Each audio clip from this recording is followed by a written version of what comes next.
Salut à toutes et à tous, ravi de vous retrouver pour un nouveau numéro de votre magazine Afrique Mag.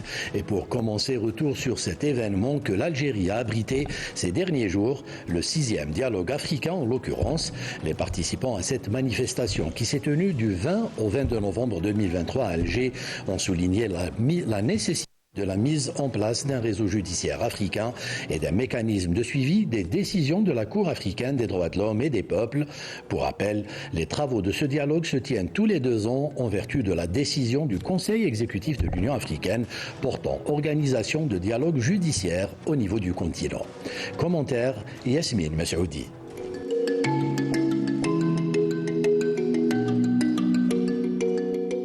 Axé sur la transposition des jurisprudences régionales et internationales en matière de droits de l'homme au niveau des tribunaux nationaux africains, le 6e dialogue judiciaire africain vise à sensibiliser les participants sur la pertinence et les avantages potentiels de cette démarche, en identifiant les principaux problèmes liés aux droits de l'homme en Afrique et développer des solutions efficaces et mettre en place les mécanismes nécessaires. Alors l'objectif, je dirais prioritaire, c'est déjà de voir que les juges nationaux puissent se réapproprier la jurisprudence de ces institutions, qui concerne généralement surtout la problématique de la protection des droits de l'homme en Afrique, conformément déjà à la Charte africaine des droits de l'homme et des peuples. Et objectif également important, c'est que les juges nationaux puissent également réutiliser cette jurisprudence dans la jurisprudence nationale. Une fois que les États ratifient les traités, ça devient une source de droit. Donc le juge national, quand il va appliquer une jurisprudence de la Cour africaine, qui ne fait qu'appliquer des traités, automatiquement il va appliquer une des sources de droit au niveau national. Cette initiative aspire également à renforcer le réseau des autorités judiciaires et à générer un impact concret sur la protection des droits fondamentaux sur le continent. Autant l'Union africaine développe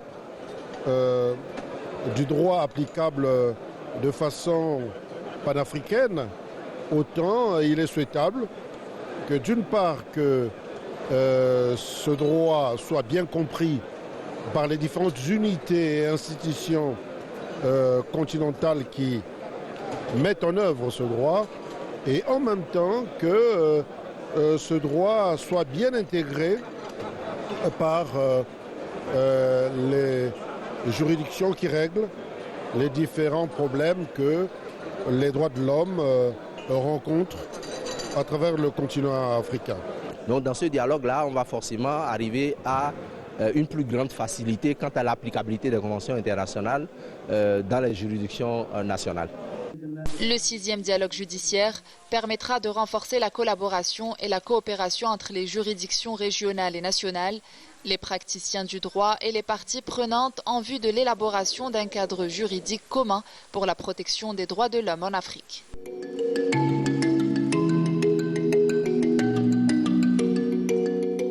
Le démantèlement des barrières tarifaires pour promouvoir le commerce entre les États africains à travers la zone de libre-échange continentale africaine est présenté comme source d'avantages, mais ce démantèlement pourrait aussi exacerber les pertes économiques de plusieurs États par rapport à la contrefaçon des produits locaux de qualité. Pour une compétition régionale et internationale saine, l'Organisation africaine de propriété intellectuelle OAPI et ses partenaires estiment qu'il faut assurer la mise en place d'indicateurs géographiques pour fournir une garantie aux consommateurs et une protection aux producteurs de produits de haute qualité.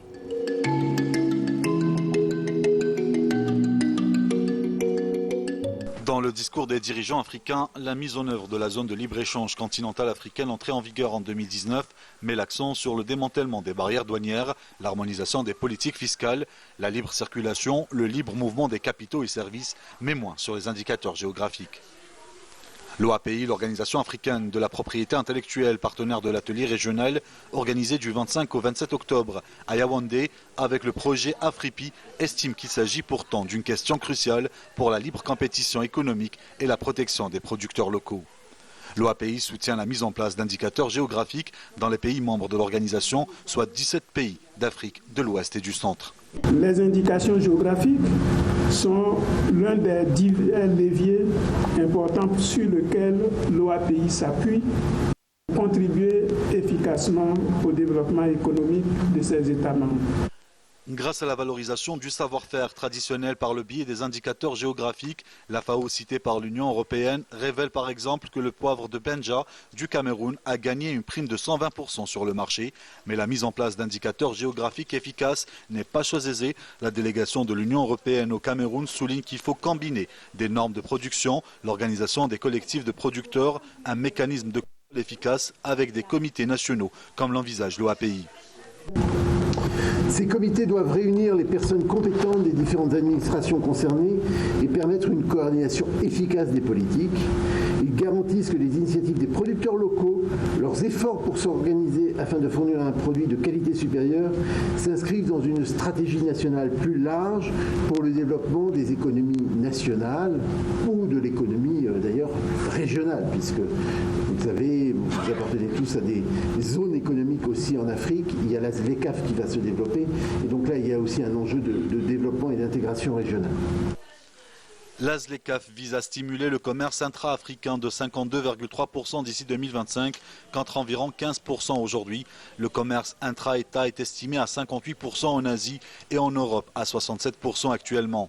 Dans l'Union européenne en particulier, les consommateurs soumis à un trop-plein de produits industrialisés et de basse qualité se tournent de plus en plus vers des produits répondant à des normes de qualité minimales et sont prêts à payer le prix pour ces produits.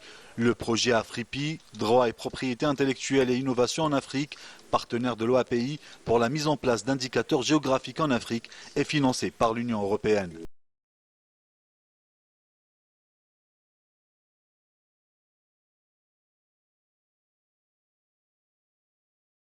Coupure d'électricité durant des heures de la journée dans la capitale et des journées entières dans les autres régions ont asphyxié les petites et moyennes entreprises. Pour cela, le gouvernement comorien a déboursé une somme colossale pour l'achat de 5 groupes électrogènes et des pièces de rechange. Avec l'arrivée de ces groupes, le gouvernement espère redonner un souffle à l'économie.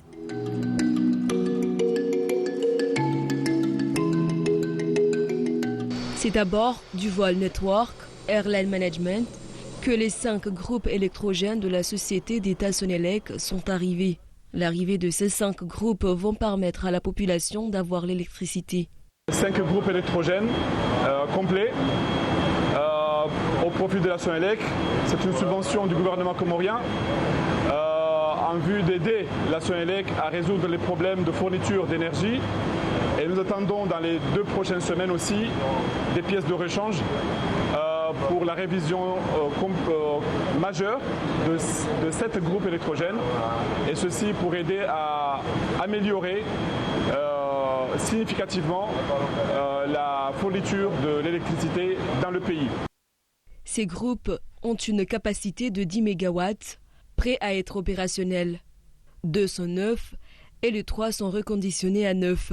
Les 4 groupes vont alimenter Ngazidja et l'autre pour l'île d'Anjouan. Par rapport à l'installation, nous allons nous mettre deux aujourd'hui à travailler en H24 pour ne pas perdre beaucoup de temps. Et puis après, on va essayer le maximum de minimiser les jours pour que ça ne dure pas très longtemps. À savoir que c'est une initiative menée par le gouvernement pour faciliter la vie quotidienne de la population. Tout ça, c'est pour répondre à la demande en production et en distribution d'énergie. Nous allons œuvrer pour que les techniciens travaillent d'arrache-pied dès aujourd'hui pour pouvoir installer ces groupes, qu'ils puissent être opérationnels dans les prochains jours et le plus vite possible. Le gouvernement comorien ne cesse de déployer ses efforts pour doter la Sonelec des groupes électrogènes. Malgré cela, le pays rencontre des problèmes de délestage. Espérons que ces nouveaux groupes vont apporter une solution pérenne et seront utilisés à bon escient.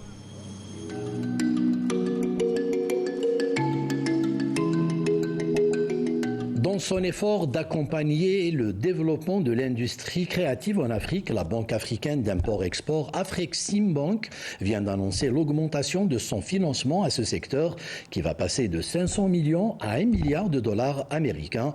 Plusieurs autres initiatives sont annoncées par la banque pour soutenir ce secteur qui est l'un des plus prometteurs de l'économie africaine.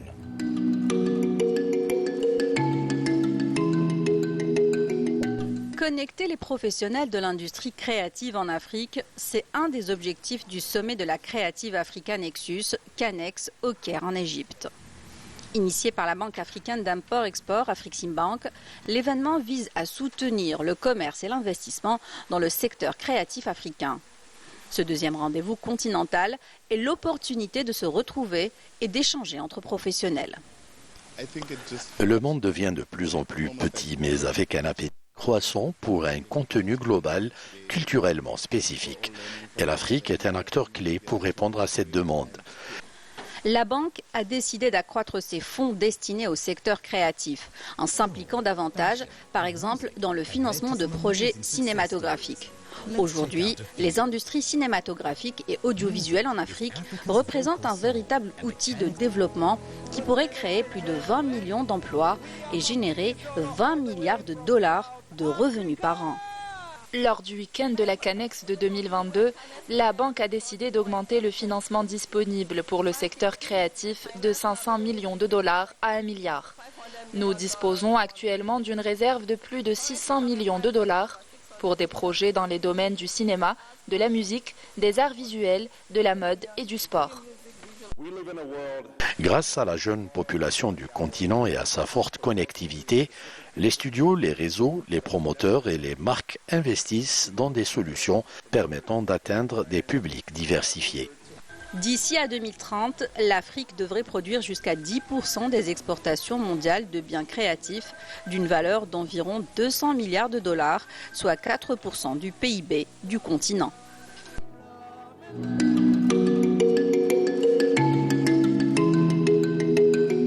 Consacré à la promotion du livre au Bénin, le Salon national du livre s'est tenu du 9 au 12 novembre 2023 à Cotonou, axé sur le thème Histoire et littérature, quand la mémoire nourrit la création littéraire. Les acteurs de la chaîne du livre africain ont échangé avec le public. Le secteur du livre est en plein essor, mais il fait face au défi de la digitalisation. Quelles sont les actions mises en œuvre pour impulser la culture du livre auprès des jeunes et comment promouvoir les ouvrages réalisés par des écrivains africains? Élément de réponse dans ce reportage de Lefty Ounou avec la voix de Myriam Damis.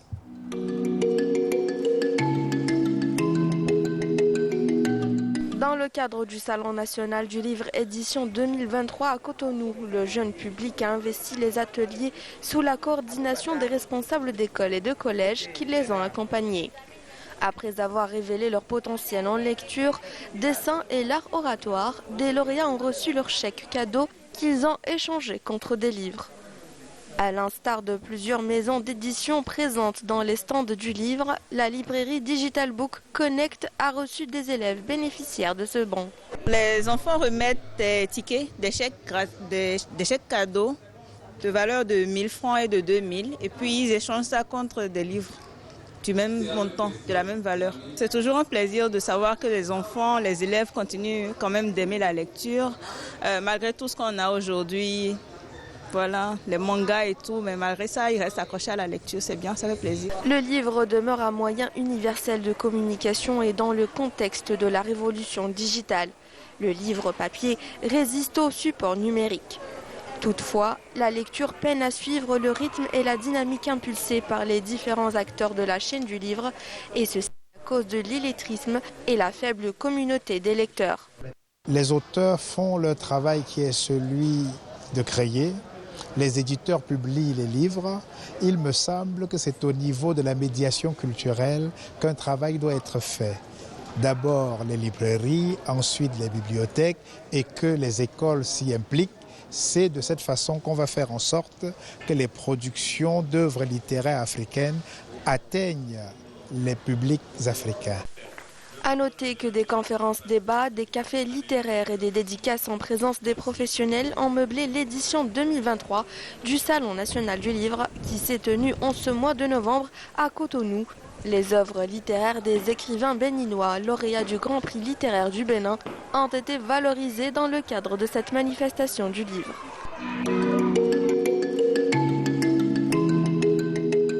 Présentation des produits du terroir et séance de dégustation Cooking Show. Pour sa deuxième édition, le Festival des saveurs du Cameroun et du monde qui rassemble une centaine de chefs a une fois de plus tenu toutes ses promesses, celle de mettre au goût du jour des spécialités camerounaises afin de porter très haut ce flambeau de la cuisine locale. Cooking Show, présentation des produits du terroir et séance de dégustation.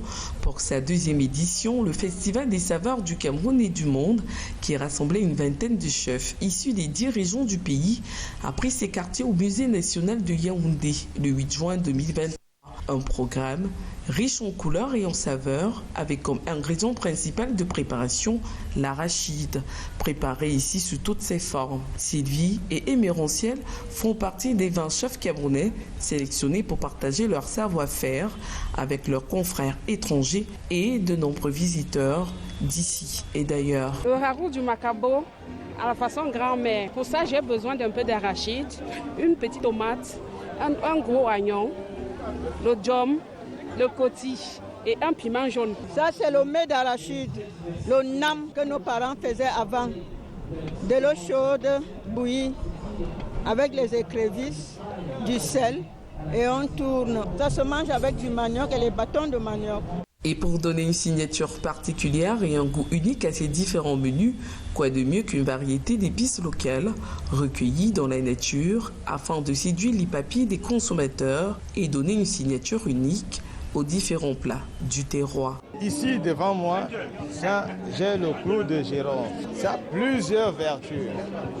Non seulement ça agrémente nos plats et ça nous donne vraiment une bonne santé. Des plats proposés ensuite aux chefs étrangers et à l'assistance, constitués des personnalités publiques, des critiques culinaires et des amoureux de la gastronomie camerounaise. C'était vraiment bon, c'était très frais, c'était un cocktail de saveurs, j'ai adoré.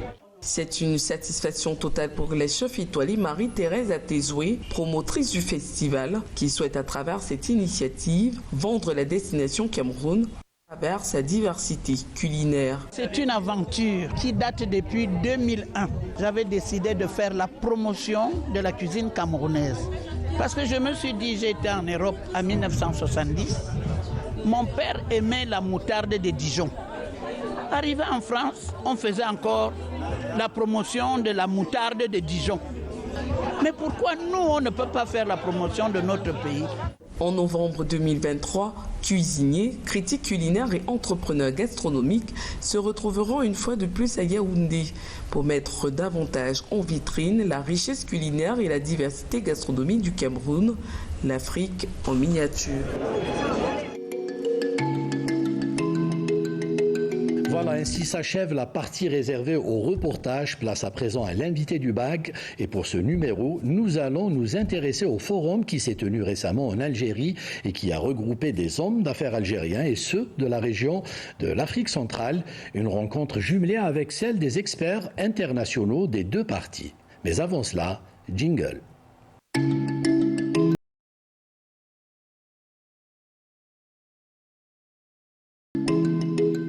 Nous avons avec nous M. Gilbert Kamkong. Il est expert immobilier international, coordonnateur des activités de l'Ordre national des experts internationaux de Genève pour l'Afrique centrale. M. Gilbert Kamkong, bonsoir et merci d'avoir accepté notre invitation. Merci, c'est moi qui vous remercie de m'avoir invité. Merci. Alors, je rappelle que vous êtes ici à la tête d'une délégation composée d'hommes d'affaires et d'experts internationaux de 6 pays de l'Afrique centrale. Quels sont ces pays, M. Kamkong? Nous avons quelques pays qui sont parmi nous aujourd'hui. La République centrafricaine, le Gabon, le Tchad, le Congo. Et vous êtes du Cameroun? Je suis du Cameroun. Voilà, très bien. Alors, on va commencer par le commencement. C'est la première fois que vous venez en Algérie, M. Kamkong? Oui, c'est la première fois que je foule le sol algérien. Alors, comment vous avez trouvé notre pays? Quelle idée vous vous faisiez avant et comment vous l'avez trouvé? Avant d'arriver en Algérie, on se disait que l'Algérie, peut-être c'est un peu comme certains pays de l'Afrique centrale, mais depuis notre arrivée, on se rend compte que l'Algérie n'est pas ce que nous avions pensé. pour ne pas entrer dans beaucoup de détails, avec ces beaux bâtiments, ces très belles routes et bien d'autres. Oui. Alors, je vous dis ça, c'est par rapport peut-être à un déficit de communication. Beaucoup d'Africains ne connaissent pas les autres pays africains. Nous connaissons peut-être plus des pays européens, américains, asiatiques, et un peu moins les pays africains. Ce genre de manifestation vous permet de connaître enfin un pays comme l'Algérie? Véritablement, ce que je dois dire, c'est que les confrères algériens, les experts, de membres de l'Organisation mondiale des experts internationaux de Genève, avaient à sa tête notre président Jacques Villard. Ces multiples rencontres nous permettent effectivement de nous rendre compte qu'entre nous les Africains, il n'y a pas de communication. Parce que le citoyen africain de l'Afrique centrale, en visitant l'Algérie, devra se rendre compte qu'il peut trouver en Algérie ce qu'il pouvait trouver dans un pays européen. D'où justement ce forum, et cette rencontre des experts internationaux. Alors, avant d'en parler, une telle rencontre ou un tel forum nécessite combien de temps pour sa préparation? C'est assez lourd comme préparation, Monsieur Kamgong? Oui, pour dire vrai, avec le confrère Nouri, nous avons pris pratiquement 6 mois pour pouvoir préparer cette rencontre. Je me rappelle que lors de notre rencontre en Turquie, la rencontre de l'ordre mondial, nous l'avions annoncé là-bas et aujourd'hui, c'est concrétisé. Alors, comment est venue concrètement cette idée? C'était lors d'une discussion comme ça, vous vous êtes dit, il y a urgence, il y a matière, il faudrait qu'on organise un tel forum, une telle rencontre des experts. C'est venu comme ça? Oui, effectivement, il est venu avec le confrère Nouri, que nous puissions nous dire que nos opérateurs économiques, c'est-à-dire les hommes d'affaires dont nous appelons régulièrement les donneurs d'ordre, ne nous connaissent pas. Et nous avons pensé qu'il était important que nous d'abord nous connaître afin de permettre à nos experts, membres de l'ordre, de pouvoir avoir d'activités à réaliser. Dans la mesure où un homme d'affaires algérien qui est en train de solliciter travailler en Afrique centrale peut penser aller chercher un expert en Europe, en Amérique, alors qu'en Afrique centrale, pourra trouver des experts. Il en est de même pour l'homme d'affaires de l'Afrique centrale qui doit travailler en Algérie, doit penser qu'il peut trouver un expert rapidement en Algérie que de penser qu'il doit s'adresser en Europe ou en Asie. Alors, vous aviez dit que cette préparation a pris 6 mois. Quelles sont les principales contraintes que vous rencontrez lors de la préparation d'un tel événement? Est-ce qu'il n'est pas temps que la machine soit huilée pour que ce genre d'événement se fasse plus facilement et plus naturellement en Afrique? Oui, vous savez, la communication, l'explication, parce que je vais vous dire une vérité, c'est que beaucoup de confrères, beaucoup d'hommes d'affaires n'ont pas réagi favorablement. Parce que lorsqu'on dit qu'on sera en Algérie, les gens se rétractent. Les gens disent, bon, on va aller en Europe quand? Vous dites non, nous pouvons d'abord commencer par aller en Afrique, dans un pays africain qui est l'Algérie, et progressivement nous allons faire ce genre de rencontres dans d'autres pays d'Afrique, afin qu'entre nous, nous puissions nous connaître, afin qu'entre nous, nous puissions tisser des relations dignes de ce nom. Oui, alors, il y a une réticence. Est-ce que les mentalités n'ont pas commencé à changer? Est-ce que vous ne ressentez pas qu'il y a désormais une véritable volonté politique au sein de pas mal de pays africains pour que justement ces appréhensions disparaissent et qu'on mette les jalons d'un partenariat afro-africain? Oui, je vais vous dire une chose. Moi, je viens du Cameroun. Je pense que du côté du Cameroun, il y a déjà beaucoup de volonté. Dans la mesure où une ligne aérienne a déjà démarré le processus. L'inauguration a eu lieu il y a 1 mois, il y a 2 mois par là. Et le premier vol, je pense que c'est à la fin de ce mois ou en début du mois de décembre. Donc, en ce qui concerne les politiques qui sont en train de se mettre, et nous, les opérateurs économiques, on doit les assister. Parce que s'ils déclenchent le processus et que les opérateurs économiques n'y mettent pas la main, tout va s'arrêter. Donc je pense que les hommes d'affaires, tous les enfants d'Afrique doivent s'unir. Oui. Alors, parlons à présent de cette région de l'Afrique, qui est l'Afrique centrale. Pour les Algériens qui ne connaissent pas forcément cette région, ça représente quoi comme marché, le marché de l'Afrique centrale? C'est combien d'habitants, par exemple? Je vais vous dire une chose, sans me tromper. Le Cameroun avoisine pratiquement 30 millions d'habitants. Et avec les autres pays, on peut facilement faire 100 millions d'habitants pour l'Afrique centrale. Donc c'est un marché dont les hommes d'affaires algériens peuvent concourir facilement plus qu'au Cameroun, particulièrement où je maîtrise le mieux possible. Nous avons plus d'une nationalité qui exerce là. Nous avons les Chinois, nous avons les Français, nous avons les Américains. Toutes les nationalités y sont. Pourquoi pas les Algériens? Oui, justement. D'où justement l'urgence de manifestations comme ce forum et cette rencontre. Nous allons y arriver. Alors, je suis un investisseur algérien. Si vous deviez m'intéresser par le marché de l'Afrique centrale, vous me venderiez cette destination comment? Quelles sont les principales opportunités qu'offre l'Afrique centrale pour un investisseur algérien? Oui, les opportunités sont nombreuses. Nous avons les formations. La population de l'Afrique centrale est jeune. Et à cet effet, ils ont besoin même des entreprises pour des transformations. Nous sommes un pays essentiellement agricole, mais l'agriculture n'est pas encore mécanisée. Donc si on mécanise l'agriculture, ça va pouvoir aider. Et le sol camerounais, et pour ne pas dire de l'Afrique centrale, est vraiment riche. Donc on peut faire de très bonnes choses.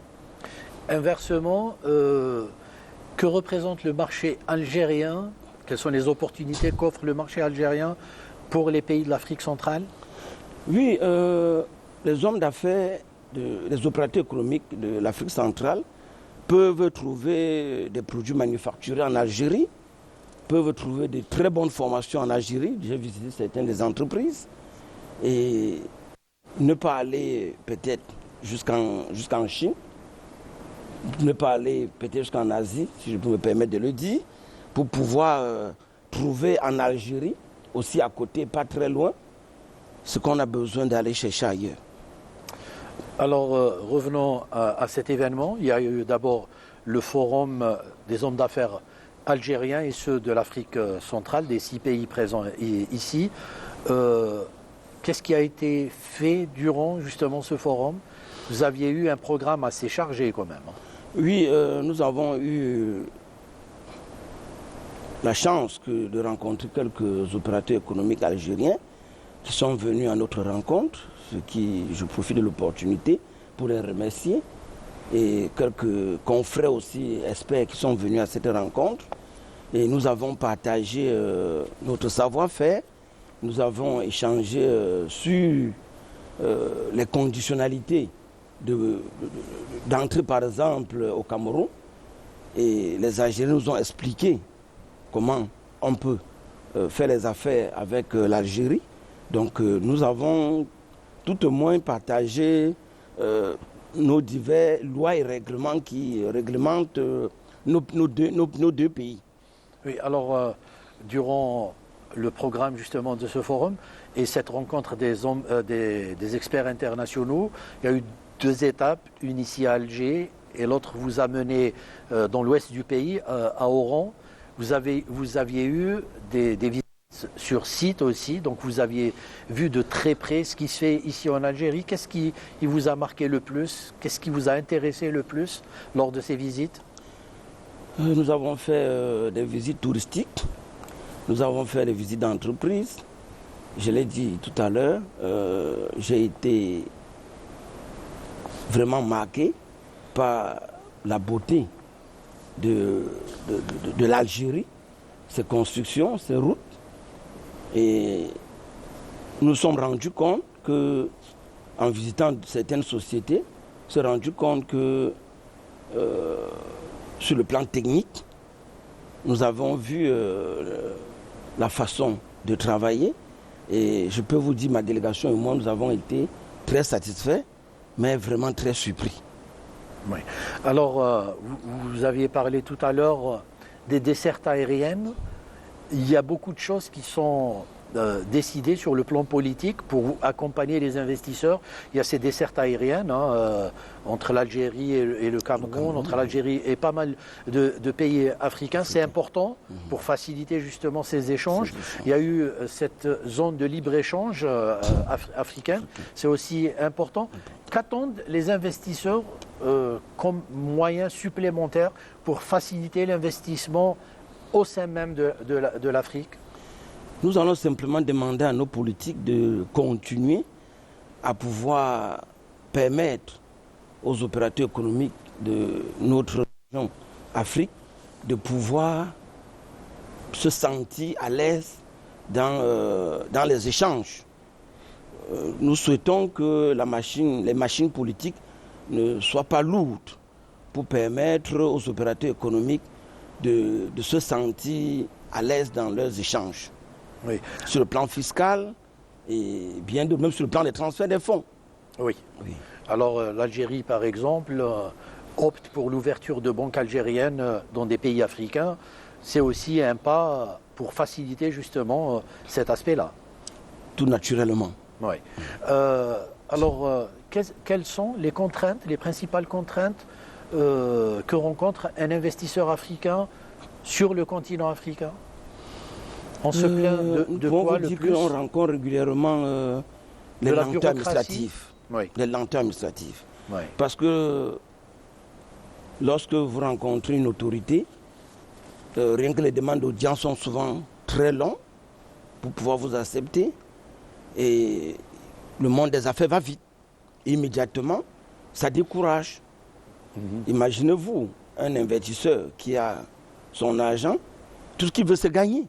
Il s'en fout s'il travaille en Afrique ou s'il travaille en Europe ou en Amérique, il veut le bénéfice. Oui. Donc si nos États peuvent faciliter la tâche, ça devrait permettre aux hommes d'affaires de se sentir à l'aise dans notre propre Afrique. Très bien. Alors, il y a eu aussi cette rencontre des experts internationaux. C'est important d'écouter ces experts. Est-ce que maintenant ils ont leur place? Est-ce qu'on fait appel à eux? Surtout nos experts africains parce qu'ils connaissent mieux la réalité africaine? Oui, justement, notre rencontre était axée dans cet élan pour pouvoir donner un peu du boom au cœur des experts qui, après les études, à un moment donné ne savent pas où aller, sont obligés de changer de métier. Or, nous nous rendons compte que même jusqu'à nos gouvernements, lorsqu'ils ont besoin des experts, ils s'adressent à l'étranger, hors du continent africain, alors que le continent africain regorge d'énormes experts. La preuve en est que nous avons aussi beaucoup, quand ils finissent les études ici chez nous en Afrique, sont obligés d'aller chercher du travail en Europe, en Amérique, pour pouvoir se sentir à l'aise. Puisque la finalité d'un être humain, ce n'est pas là où il se trouve, mais c'est comment il vit. Le pourquoi on est obligé de s'expatrier ailleurs. Vous vous sentez plus reconnu aujourd'hui qu'avant, plus écouté? Personnellement, j'ai compris qu'il faudrait qu'il y ait des enfants africains pour oser. Si nous pensons tous à l'immigration, naturellement, l'Afrique va rester toujours sous-développée. Le pourquoi, nous autres, nous pensons qu'il faille que nous, Africains, nous nous sentons africains, nous répondons africains, que nous puissions penser que ce qu'on a fait ailleurs, on peut aussi le faire chez nous. Très bien. Alors, c'est une première édition. Il y aura forcément d'autres éditions. Vous en avez parlé. Vous avez convenu d'une date ou elle sera connue un peu plus tard? Une date n'est pas encore arrêtée. Nous allons sûrement nous séparer d'ici demain. Lors de notre clôture, on va sûrement y penser. Mais nous projetons le plus tôt dans un an afin de pouvoir permettre à chaque participant, à chaque membre de pouvoir s'organiser et de pouvoir déclencher le processus. Les perspectives, M. Kamgang, pour vous? Oui, pour moi, les perspectives, c'est de voir l'Afrique centrale, pour ne pas dire le Cameroun, en relation d'affaires très avancée avec l'Algérie, que la balance commerciale puisse au moins bouger, parce que nous nous rendons compte dans les statistiques que sur le plan des échanges, c'est très faible, de part et d'autre. Alors que les opportunités sont là. Alors qu'il y a des opportunités, voilà. Oui. Vous restez optimiste quand même, M. Kamgong? Très optimiste. Très bien. Que les choses vont changer. Ouais. Et si je vous disais un dernier mot avant de clore justement cet entretien? Je vais tout simplement dire que le souhait le plus profond de moi, c'est de voir les enfants africains rester sur leur continent. Il y a de la matière pour tout le monde. Lorsque nous voyons des enfants qui risquent leur vie parce qu'ils veulent chercher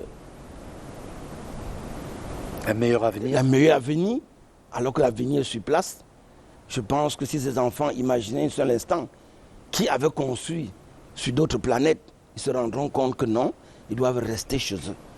Et en restant chez soi, coûte que vaille, on se sent plus à l'aise.